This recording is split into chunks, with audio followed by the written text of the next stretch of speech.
welcome to EI Dialogues. I'm so delighted to have Dr. Rukmini Banerji join me again for this episode. Rukmini was our Pratham guest at the launch of EI Dialogues Season 1. And it's so great to have you back again, Rukmini. Pranav, it's great to be here. I loved the first time I was here, and I'm excited to be here again.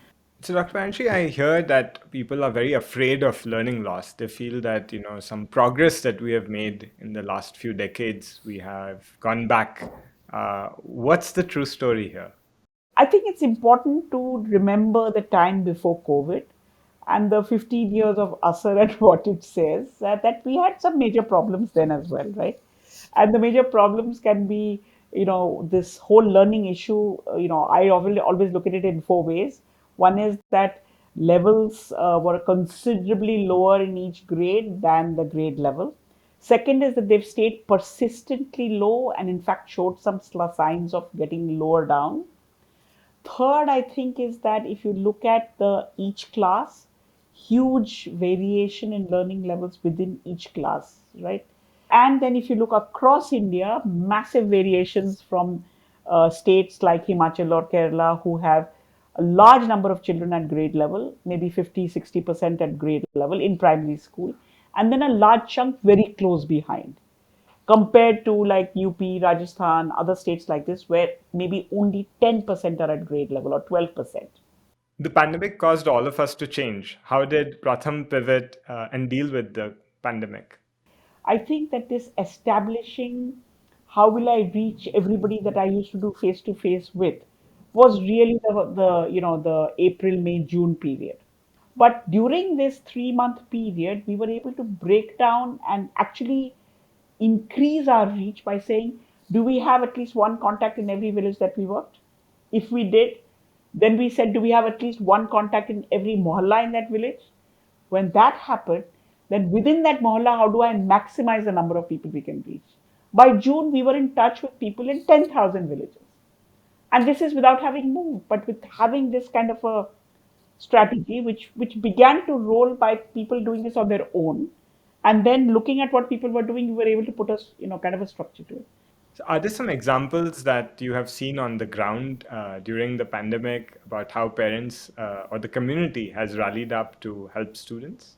So we were sending out, SMS messages and WhatsApp messages. So WhatsApp messages obviously can have a video and so on and so forth. But a very large part, 50%, in some cases more, of our parents didn't have smartphones. So what can you do in a 160 character message? If I look at what we were sending out in our early childhood, there was a pattern: poem today, story tomorrow, project day after. So you could almost anticipate what would be coming. And then when you called parents, we would say Monday हमको अच्छा लगता है because Monday को XYZ आता है, and there was a pattern to it. So if you send an SMS which says make a triangle, each side is so much. Tell me, is it an equilateral triangle or an isosceles triangle? And explain that to your child. That's one kind of message. Another kind of message was, uh, how much water did your family use yesterday if you measure in buckets? How much for cleaning? How much for cooking? How much for washing? And typically, we call families at least once a week to find out what they did in that week with the different messages. The reaction to the two messages I sent you were vastly different. The first one parents said वो तो हमने बच्चे को बोला कि अपना text book खोल के देख लो, ठीक है. The second one, when it went out in the morning, by the evening we got tons of phone calls saying today was not a good day for this question because हमारे घर में पानी नहीं आया. Why should I measure in bucket? Why can't we measure some things in mugs and some things in jugs? What about patila में measure कर सकते हैं कि नहीं? So I was joking with my colleagues saying that we have spent years doing teaching at the right level. Last entire year should be labeled as reaching at the right level. And when you can reach parents at the level at which parents feel that this is for me, then you get a lot of participation. We've come a long way in knowing what engages families, parents and children, and what is seen as wo to textbook type of thing hai. And there is a difference. Yeah, I think this is, building greater agency amongst parents to be participants in their child's education, as opposed to thinking that they are responsibility stops at the minute they have enrolled their child at a particular school. And I think a lot of these activities even are daily life connections, right? And I'm hoping there's even a spillover benefit where just by measuring the amount of water they are using, they are perhaps mindful of using less water.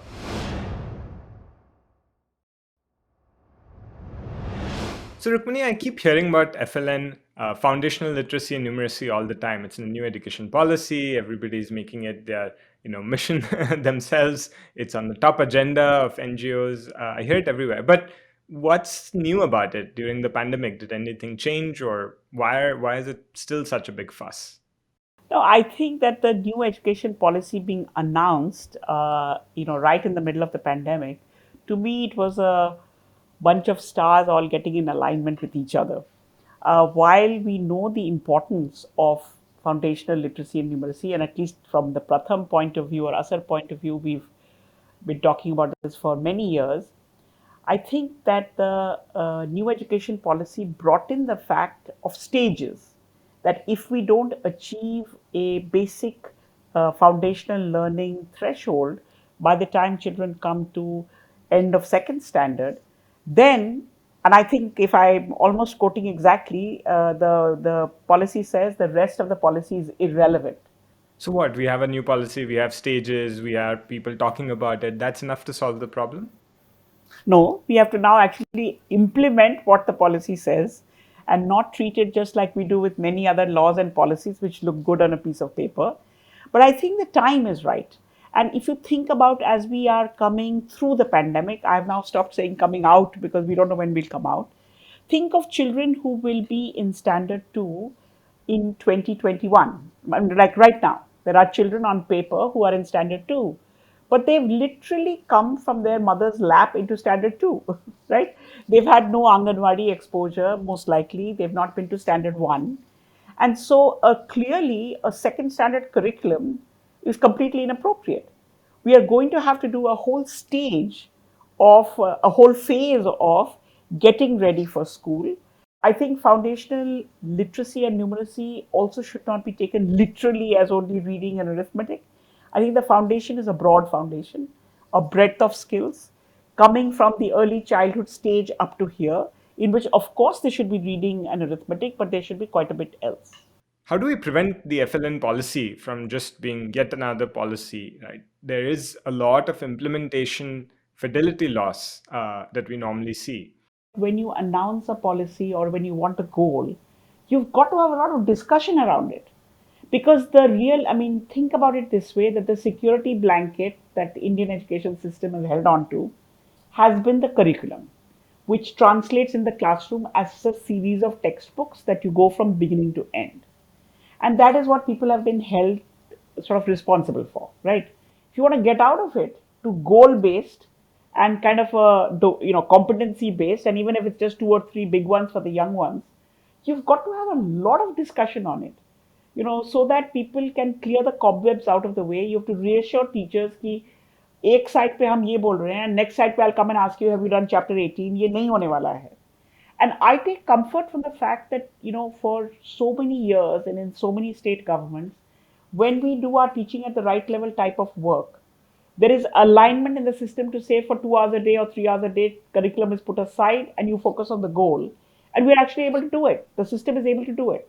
Also, we have a lot of parents who themselves may not have had a lot of education going all the way through. And for them, the familiar pieces are also exam, classroom, which looks like a classroom in rows and columns, chalk and talk, and textbooks. If you're going to move away from that, you need to have ways in which people can relate to what you're saying. So, for example, if I had any say in India, I would put up hoardings not with the slogan. I would put up hoardings everywhere with a simple story saying, wouldn't it be great कि हमारे सारे बच्चे इसको पढ़ सके और इसके बारे में चर्चा कर सके?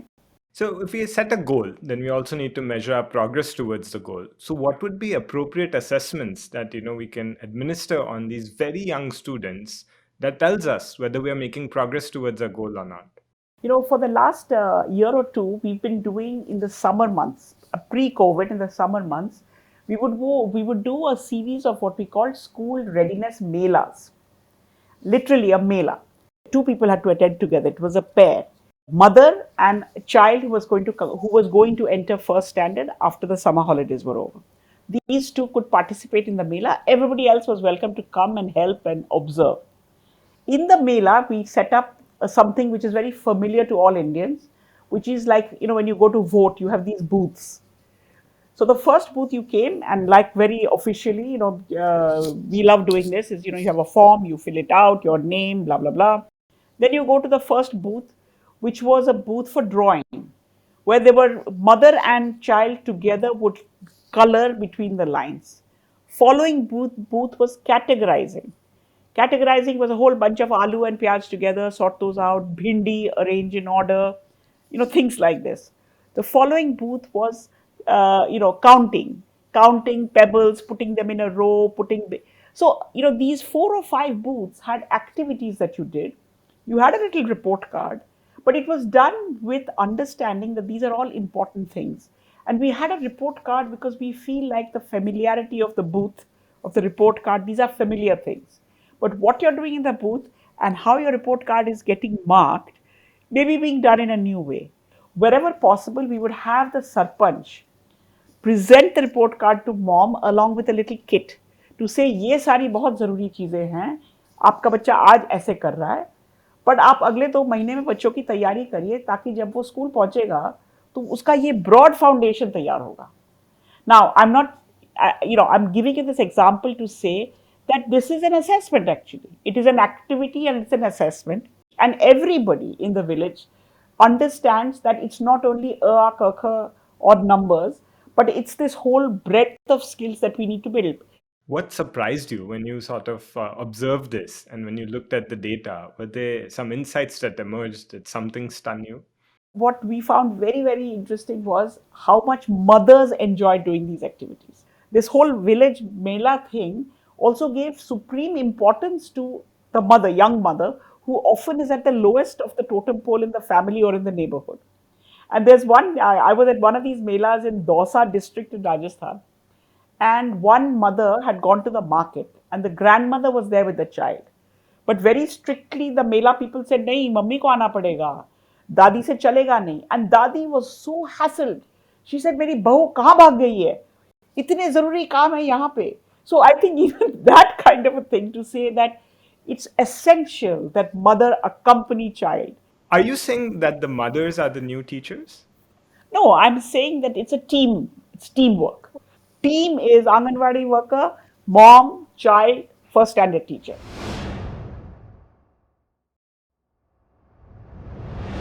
So, what is the role of each of them when schools reopen? What will the Anganwadi worker do, the mother do, and the teacher do?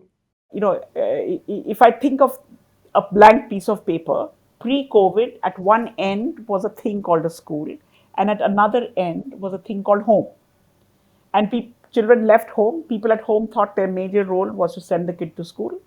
And the school's major role, we all assumed, was to put children in rows and columns and teach them. But during the pandemic, I think this paper has filled up with many, many different options, some coming from the air, some coming from the ground. And when schools open, I think this continuum has to be still held on because we still need our homes, we still need activity in the mohalla, we still need activity in the village or the community, and we need the activity in the school or the Anganwadi. I like the idea of that you have some work that you're doing at home with your mother, with your parents. You're doing some work in the mohalla with your friends, and you're doing some work in perhaps a larger group at the school, right? And each of the activities for each of them can be designed. So with your mother, you're doing things with the household items. You're doing some self work, maybe some thinking, reflection. In the mohalla, you're playing. You're also sort of looking at what other students are doing well. And in the school, because you have the infrastructure, you have the teacher, you have some of these elements to be constantly looking at where you are today and what is the next logical step of learning that you need to have. But if you could really unpack everything that we know about the school structure as is, which is that there's a building, you reach there at 8 o'clock, you leave at 2, you have 40-minute periods, you have curriculum that's sectioned by a certain grade that has to be delivered within 180 business days. If you could completely unpack the school structure as we know and build it from scratch, given that there is an opportunity to reboot, what would that look like?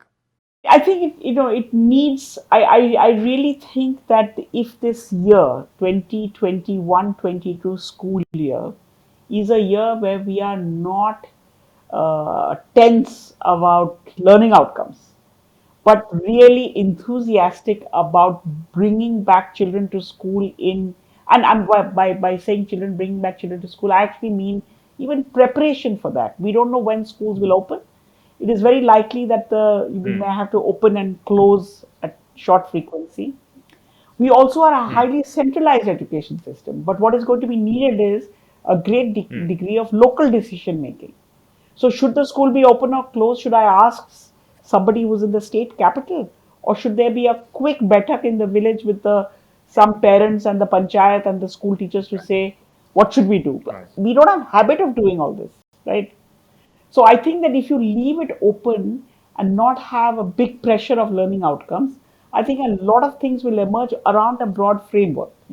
So I would say, coming back, that if you take 2021-22 as a catch-up year for the kids third standard and above, you can spend. I mean, what I've been saying is, politically, for some reason, 100 days is popular. आप 100 days catch up के लिए ले लो. We have evidence in India which shows that you can do a massive amount of catch Yeah. up in 100 days and repeat that Yeah. if necessary. That we also have the umbrella of the new education policy which says foundational skills are important. So I have a policy guideline to say catch Correct. up to hona hi hona hai. Correct. Why would I not do it, right? And what worries me is the Right. security blanket Correct. of curriculum, of saying I will take it and just lower it a bit and lighten it and give it to you, because that is what Yes. will destroy the possibility of a massive catch up and Yeah. coming back stronger. So you've got to be able to put that aside and say catch up year, foundational learning for the grades 3 to above is important, and we are going to get it done. Doesn't matter ki bacho, kids who are in fifth actually came straight from third to fifth, because this we can get done. And for the younger ones, do a really serious school readiness. Don't worry that they're in second. They need that ground. So I feel that if forget about gloom and doom, I feel that if you take your own evidence Yes. seriously and take what I'm saying, or fight with me, but take what I'm saying seriously, in April 2022, we could be much stronger than we would have been in April 2020.